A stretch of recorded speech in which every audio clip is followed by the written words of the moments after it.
Welcome to the Power of Purity podcast, the show that empowers men to experience their sexual gift in a healthier way. Now here's your host, Tony Ingrassia. Hey guys, welcome back to the Power of Purity podcast. I'm so glad that you could be with me today, and I'm really excited about this episode of the podcast because I have a very, very special guest, Keelie Reason, with the website and the blog lovehopeadventure.com. So Keelie, thank you for being here with us today. It's my pleasure to be here. I've been looking forward to talking with you and kind of doing this interview. I learned of you, some months ago through the Delight Your Marriage podcast. You've been a guest on that podcast a couple times, and you have awesome things to say, and I just thought it'd be wonderful if I could get you to be a guest on the Power of Purity podcast, so thanks for being here. Well, thanks so much for inviting me. I'm really excited. Great. So before we start, or maybe a good way to start would, if I just was to ask you to share with us a little bit about yourself. Are you married? Do you have kids? What's your favorite hobby? Do you go to church? Just anything that you think would be appropriate to share, just so we kind of get a sense of who you are. Okay. Well, my name is Keelie, obviously, and I am married to my high school sweetheart. Austin and I have been dating since we were 16. So we've been married for 13 years, in relationship for 18, and we were in ministry, like full-time ministry. He was an associate pastor for 10 years. Wow. And he left that, just kind of hit a point where he needed to take a step back. And God has during that period of time when God led us out of being full-time ministry, Love Hope Adventure really started to come about during that period of time because I needed extra income and I'm a freelance writer. And just through all of that, we created Love Hope Adventure. And we have 3 great boys. One is 6th grade this year, so we're getting into youth group, which is pretty crazy. And now my husband is preaching on the weekends at a church nearby. He's been there for over a year and a half, and he leads their worship and he preaches for them. But it's not like a typical pastoral role where he's on full time. So that leaves us to work on our blog, Love Hope Adventure, and then just other parts of the business that we do for people for websites. Awesome. That sounds great. So you guys have 3 boys. That's kind of interesting because my wife and I have 3 boys. Oh, wow. Only I think that we might be ahead of you. My oldest son is 30 years old. Oh, my goodness. He could be my brother. Right. But my wife and I are celebrating, coincidentally, our 33rd wedding anniversary this week, the week that we're recording this episode. So I'm very excited about that and very proud just of what God's done in our hearts and lives and on our marriage.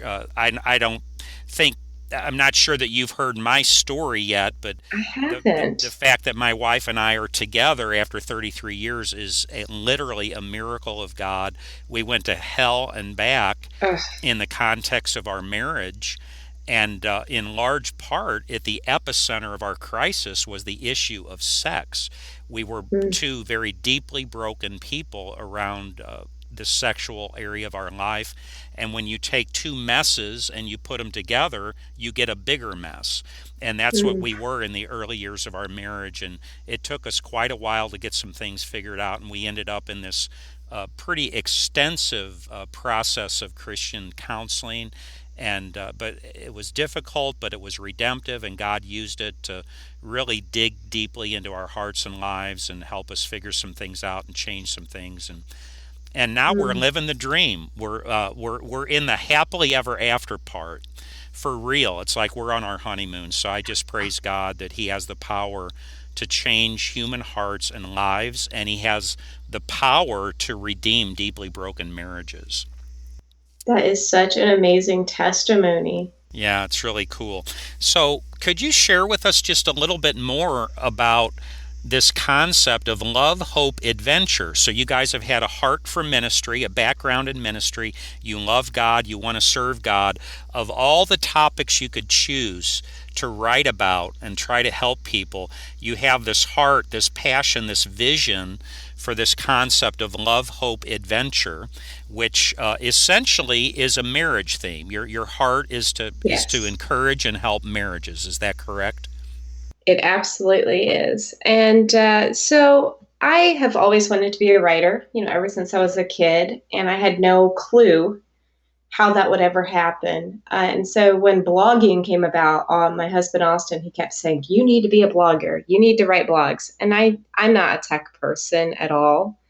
So I didn't know what a blog was. I didn't read blogs. It was just a really foreign concept to me. So when I started being a freelance writer, I totally fell into that. I had no clue where I was going to go with it or what it was. And through working for other people for a year, I told Austin, I said, it's just time. I need to start a blog. I'm doing all this for other people. I need to do it. But I was really starting to pray, what should I blog about? Because we're in the world of niche blogs where everybody is writing about one theme on the blog for the most part. Right. And the only blogs that I followed at the time was a financial blog and then a dating blog. They're called the Dating Divas, and I love them. Love Hope Adventures, not completely modeled after them, except for the bedroom games that we've created. But I just kept coming back to the marriage theme, and God was just showing me that's what we needed to talk about, because Austin and I have always had a heart for talking about sex to teenagers. So I've run like True Love Waits retreats and stuff when I was in college, and in youth ministry, we talked to teenagers a lot about sex. But when I was in MOPS group, which is a mothers of preschoolers, I started realizing that women who were married had a lot of questions about sex, and that kind of took me by surprise, because in my family with my parents, they were very open talking about sex. I mean, we didn't have the conversation, we had an ongoing conversation. Awesome. And my parents have always talked to me about sex when I was a kid, when I was a teenager, even after I've gotten married. And they instilled it in me and my brothers and all of our spouses that, sex is super important and you need to keep that a forefront of your marriage. So God just brought that to me as being something I was highly passionate about. And over the course of the years, we've had a lot of friends go through marital troubles, and, obviously being in ministry, seeing couples go through trials, and Austin has done some weddings and done some counseling and stuff like that. So that's kind of where we started it, just with the idea that we wanted to talk about marriage and specifically about sex and marriage. I think that's awesome, because I think there's such a gigantic need, and sometimes this subject tends to be a little bit taboo in the context of the church, and there's not a lot of resources. So it's a wonderful resource that you offer that I'm sure is very encouraging and helpful to a lot of people. But I'm curious, you mentioned that that somewhere along the line it was occurring to you, or you were seeing or realizing that a lot of married women had questions, maybe issues around the topic of sex, so you kind of had a heart to speak into that. What would you say are some of these common questions and issues that women in marriage sometimes have, or difficulties or challenges that women sometimes struggle with the concept of sex in their marriages? Well, so where it first started was when I was in the group, the Mothers of Preschooler group. This is a national organization, MOPS. I was asked to come talk about marriage. It was Valentine's a couple years ago. And so when I think marriage, I think sex, and it's Valentine's. So what, right? So I get in there and I talk about marriage and sex. And from that conversation, that time where I led these ladies, I had a lot of women come up to me not just after that, but in years following, saying, "Oh, you're that sex talk lady. That was a really amazing talk." Great. The sex talk And lady. yeah, and I actually own the domain that IamTheSexTalkLady.com, and I blog over there more openly about sex because the goal behind Love Hope Adventure is to bring in women who would not go searching about sex and give them a very trusting place where they can read about it without putting it in their face, but then directing them to more open talk, discussion about it. And what is that website again? IamTheSexTalkLady.com. I am the So sextalklady.com. I didn't know about this. I can't wait to check it out.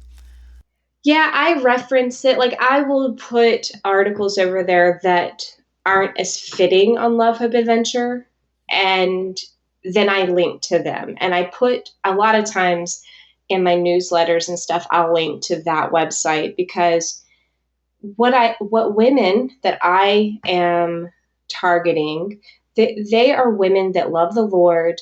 They want to do right by their husbands. And they know, they keep being told, well, sex is good and sex is for your husband and you need to please your husband and be willing to do this. And what I want women to know is that sex is for that couple.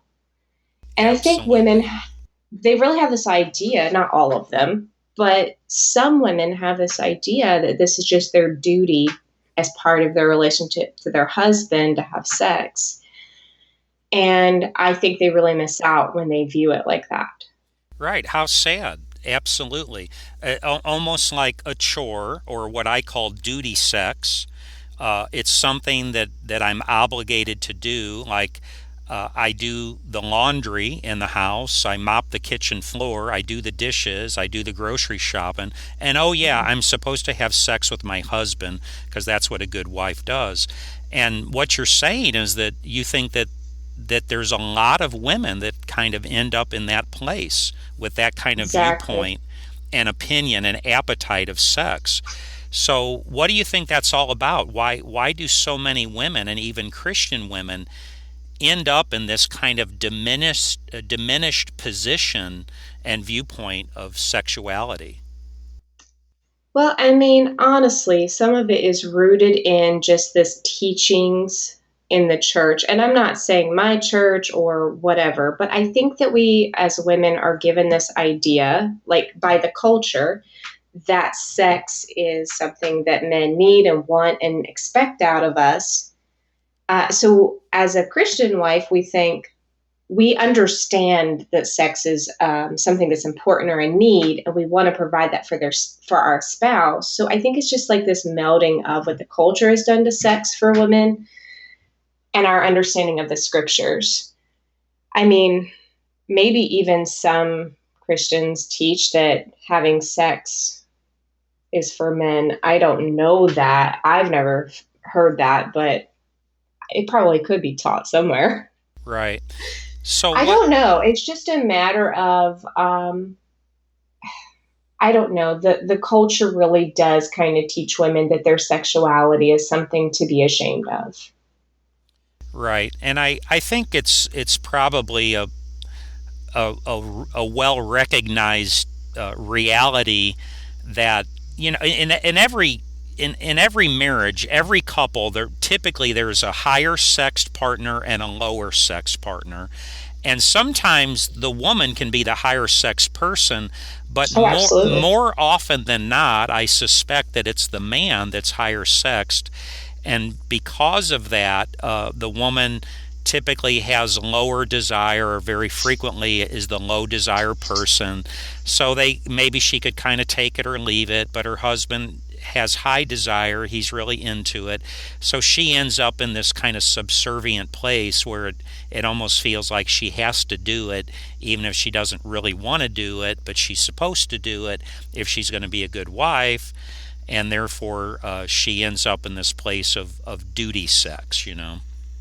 Yeah, and I'll tell you that I am against duty sex, but I've heard a lot of women talk about duty sex. You know, I want to do this for my husband. Now, I'm not against having sex with your spouse when you're not really in the mood, because women are very rarely in the mood when they have sex. I mean, it kind of takes getting into, the heat of the moment for women to get turned on. Right. That's just biologically what they're dealing with. So women, I think, will think they have a lower drive than what they actually have because they're not really in the mood. That's really good. Yeah, that's good. When they start having sex, though, it's like, hey, this is actually really good. I want to keep doing this. So one thing that I noticed for myself with duty sex, because there was a period of time where I was kind of struggling with that myself.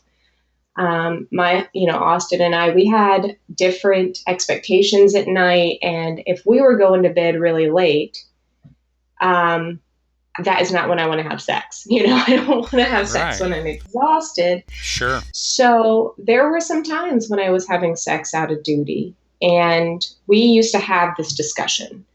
Is this for you?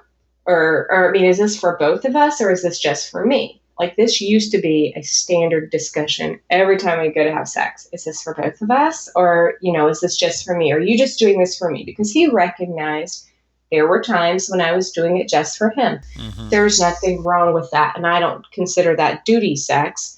But what would happen is I would say ahead of time, I'm not really in the mood. This is just for you. But by the time we're halfway through it, I'm ready. Like, oh gosh, I wish I hadn't said that.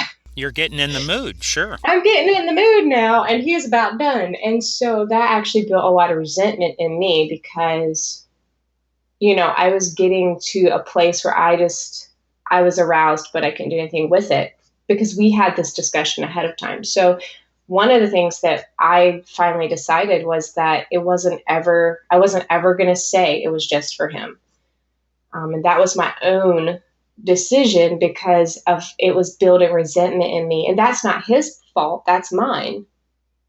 Right. So I had to address it. That's really good, Keelie.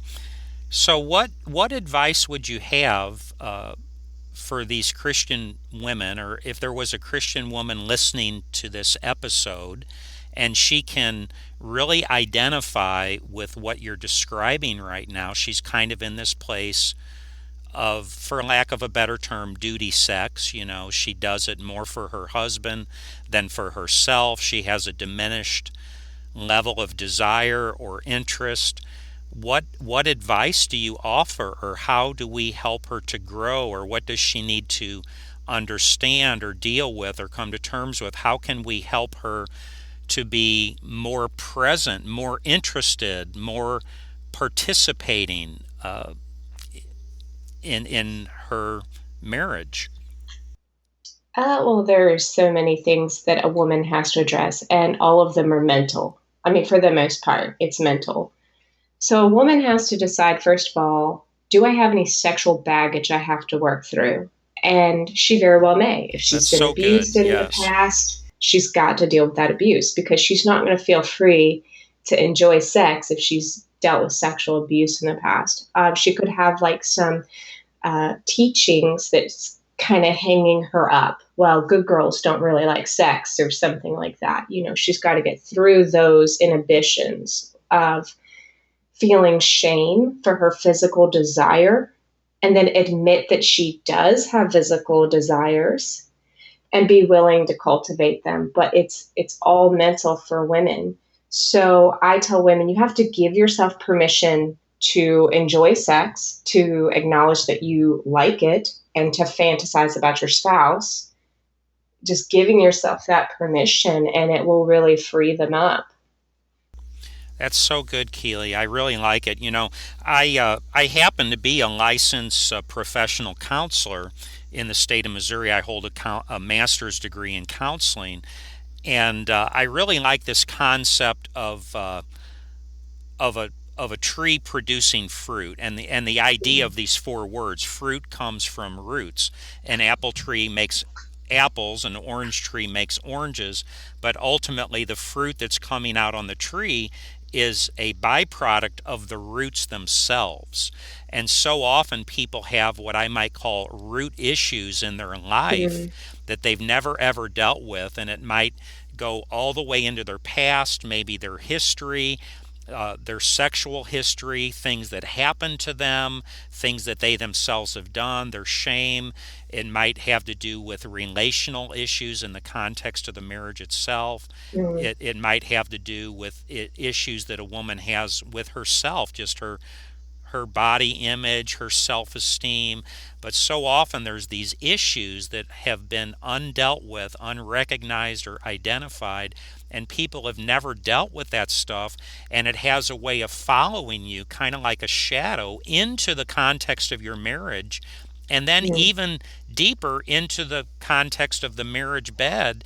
And it really hinders your ability to be free and to enjoy sex and to be present to your spouse and to enter into the sexual relationship that's so wonderful and beautiful the way God always intended it to be. Absolutely. I didn't grow up with the mindset that sex was for men. Okay, my parents were very open with me. My parents talked to me a lot about sex, and I knew for a fact that they enjoyed sex with each other, both of them, and that it was for both of them, and that so I didn't have that hang up to get over, but I had other issues that I had to get over that were keeping me from admitting that I had sexual desires and that I wanted to act upon them. So one of the problems in my marriage was that I did not initiate. And because women take longer to get in the mood and warmed up, she can get in the mood a lot faster if she's willing to initiate. But initiating is very hard, especially if you got sexual baggage or shame tied to that. So it's a lot. You don't feel as shameful if your spouse comes to you and asks for sex because it's not on you, it's on them. You're just doing that thing to please your spouse. Right, you're responding.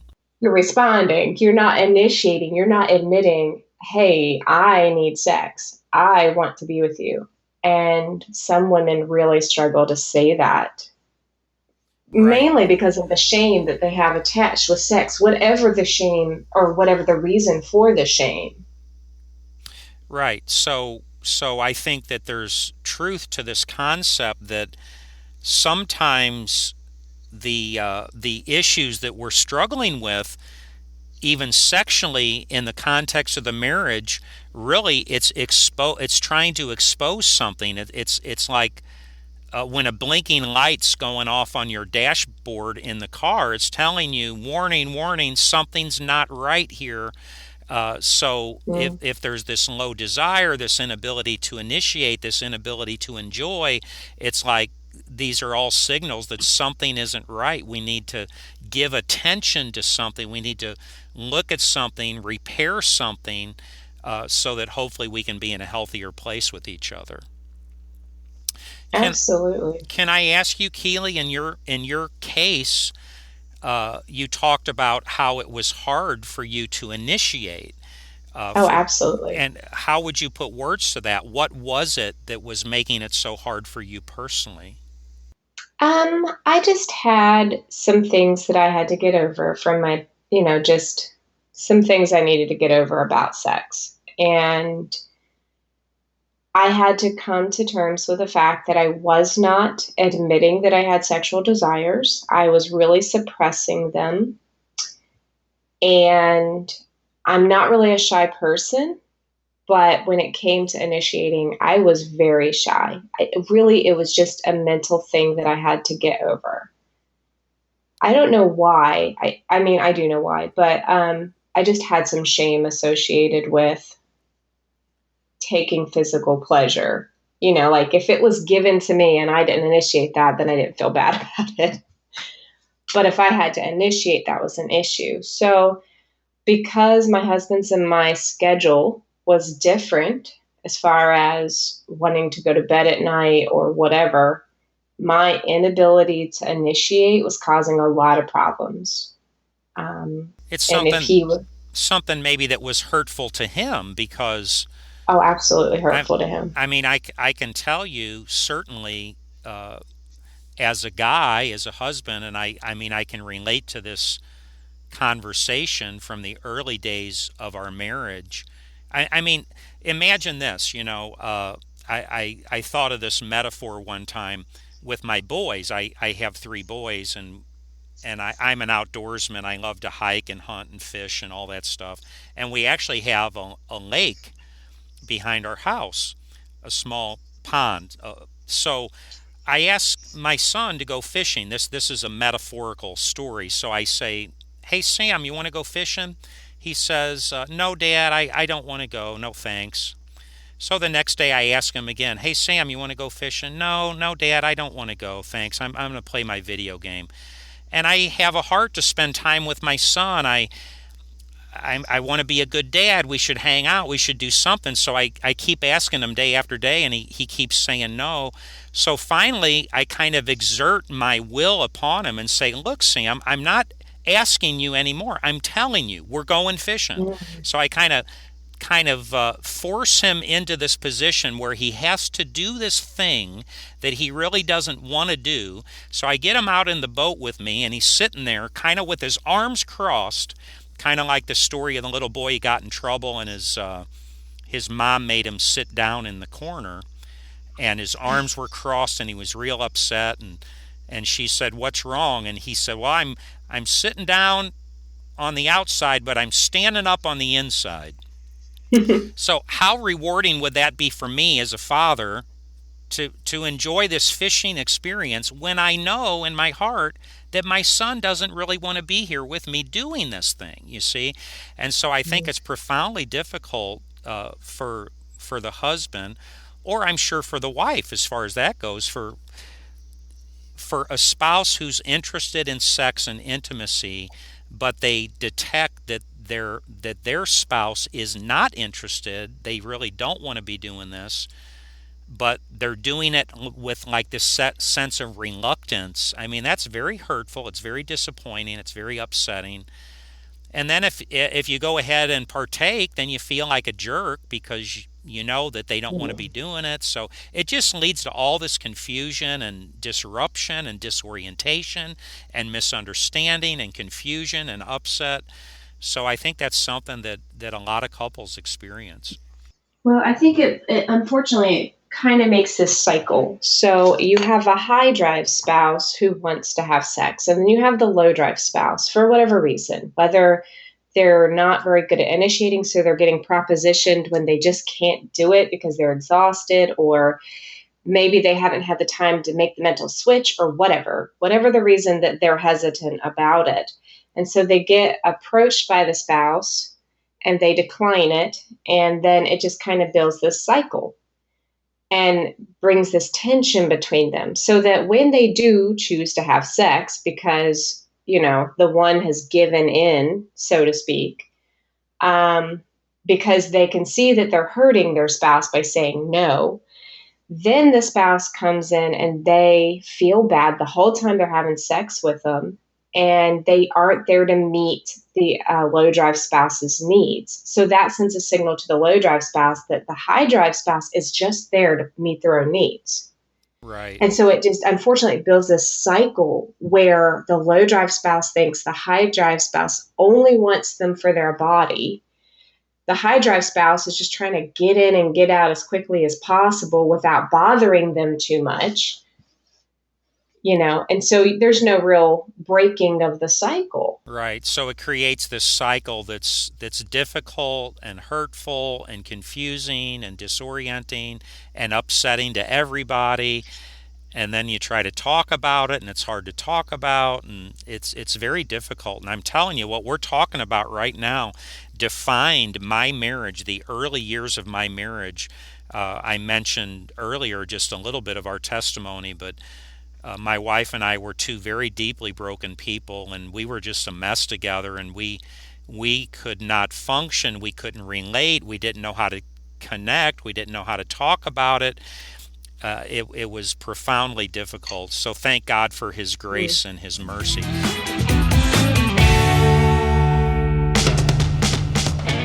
Hey guys, with that, I've got to jump in and interrupt our episode today because we're out of time, but please come back and be with us next episode as we continue this awesome discussion with Keelie Reason with the website Love, Hope, Adventure, and she's going to continue to share with us some important tips and strategies and ideas and suggestions that will help us be healthier sexually in the context of our marriages. God bless you guys. Have an awesome day, and I'll look forward to seeing you in our next episode. Thanks for listening. Visit powerofpurity.org for more resources and information. And if this podcast has been helpful or encouraging, please invite a friend to listen. Until next time, remember, there's power in purity.